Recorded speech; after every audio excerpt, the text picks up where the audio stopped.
Welcome to Year of Connection, a year-long journey toward becoming whole self-connected.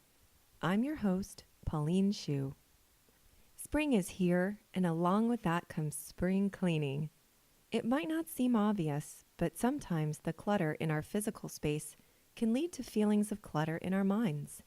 And if our minds are too busy or too distracted, it makes it harder to give more focus and attention to other things, including connection.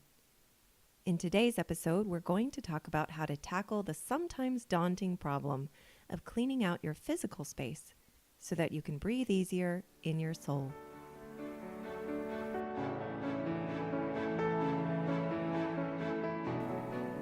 Cleaning, and especially big cleaning that means investing a lot of time and energy on getting rid of stuff rather than gaining stuff, can sometimes feel so overwhelming that we don't do it at all. But streamlining your space so that your vision doesn't get clogged up by clutter is important to your well-being.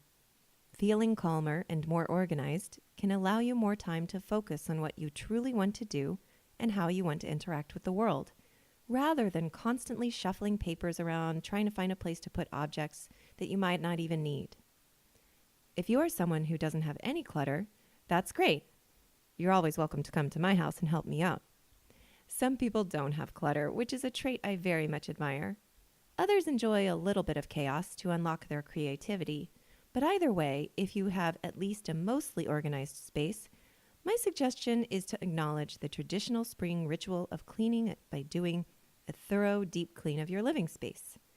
Beat out the carpets, wash the windows, and spruce up the interior and exterior of your place in ways that are simple and cost-effective. You don't have to splurge, and you don't have to go all out. It's more about a sense of streamlining and renewal. There's a certain joy that comes from beautifying your physical surroundings as well, and that joy often translates into more positive emotions about other spaces and other people. But what if you have spaces that are so cluttered or cluttered enough that you don't really know where to begin?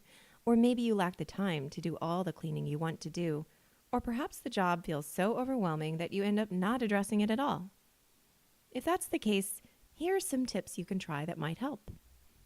First, ask yourself, where do you spend the most time? For me, it's at my desk.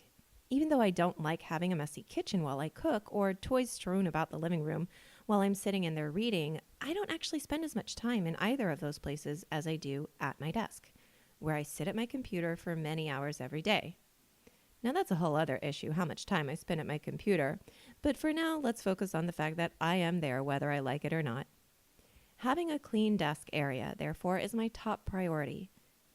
If you're looking for a place to start, it might help to focus first on the place where you spend the most time, rather than on where you think it might be helpful for a particular task in a space that doesn't demand as much of your visual attention. However, it's not enough simply to move the clutter from that space into another space.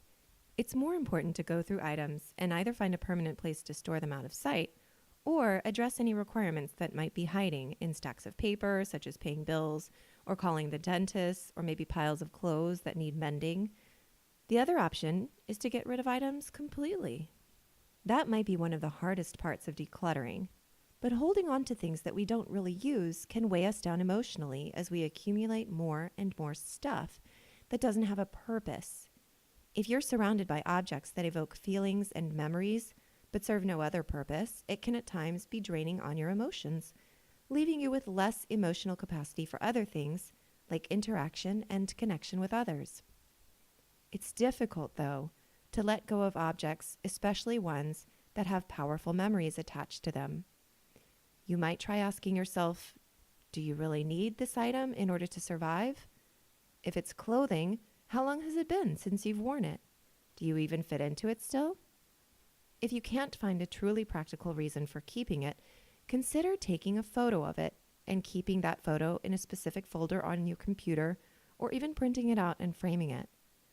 That way you can still hold on to the powerful sentiment attached to it, but you can get rid of the object itself. If it helps, you can make sure to donate the item so that it serves a better purpose. For example, there are so many organizations in need of goods, such as women's shelters, homeless organizations. They would certainly appreciate your gently used clothing, household furnishings, or stationery. If you're having trouble letting go on your own, consider having a family member or friend over to help you with something like cleaning out a toy room, a closet, or other places that don't necessarily have sensitive material or things that only you can address. Sometimes, too, it's nice to have a person there for emotional support.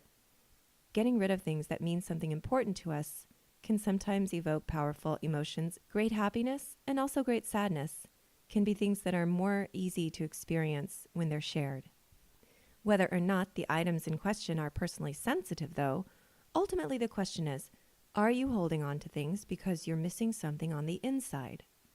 It can be a difficult answer to figure out because it's not always obvious. I remember years ago that I was holding on to these medals. You know, the mail order catalog ones that schools give out for sports or for academic achievements. I had earned them in high school, which is more years ago than I really want to share. They weren't particularly monetarily valuable. I certainly didn't need them to be taking up a cardboard box's worth of space in my tiny cellar, but for a long time I could not come to terms with even taking a photo of those medals to save so that I could toss the actual box of trinkets. But then again, I also didn't bother trying to understand why I couldn't let go. And when I finally did realize that I needed to spend some time trying to figure this out, I realized those medals represented a sense of great accomplishment that I hadn't felt in a long time. And once I did see what was going on, I took time to lay out a plan for myself that focused specifically on accomplishing something difficult, new, and relevant to my priorities. Something that, to me, would be great. And that was when I started running marathons. After I completed my first one and have continued to make sure that I'm always striving toward accomplishments that I can consider great in my own mind, it was easier to let go of that box of medals. I will be honest, though, and say that doesn't mean that it was easy, simply easier. But it's important to the peace in our minds to rid ourselves of possessions. That process sometimes feels like an accomplishment in and of itself. Because remember, this episode's focus on spring cleaning is still ultimately focused on the goal of making sure we have room in our souls for connection. A clear space often allows us to see so many other things with more clarity, including relationships. Going through the process of getting rid of things can sometimes lead to strong revelations about who we are and how much more space in our souls we have for others.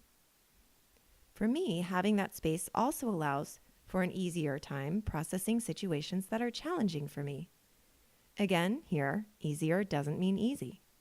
I've been trying to process something very particular for the past several days, and I'm grateful for the space in my mind that has helped me cope better than I would have if I had been surrounded by distracting clutter. What's on my mind this week has to do with how my parents are aging.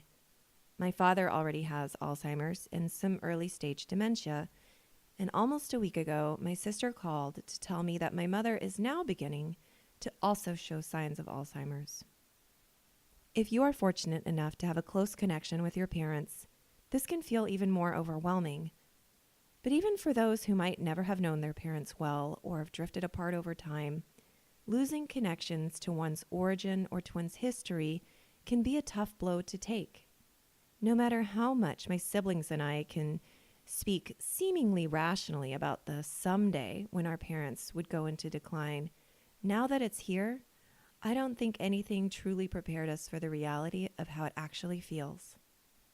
I try not to think too much about what will happen when my parents are no longer able to care for themselves, no longer able to recognize me, no longer in this physical world. Because apart from putting certain financial or communicational structures into place, I can't do anything to change what will happen to them.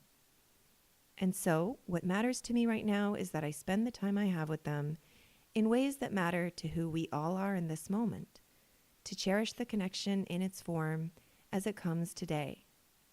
Soon enough, the dynamic of our connection will change, and it will be difficult. But I also recognize that struggle is a hallmark of living. I don't want it, I don't love it, but it's life. And in the meantime, there is joy in the moment. We only have to make enough room in our space to welcome it and to see it. I hope that you will find some helpful tips in this episode for how to clear your clutter, physical, mental, and emotional. If you'd like to learn more about the relationship between clear space and clear mind, check out the show notes on this week's episode. I share a couple of links there on the connection between the two. Thank you for listening. I'll see you next week. In the meantime, I wish you safe travels.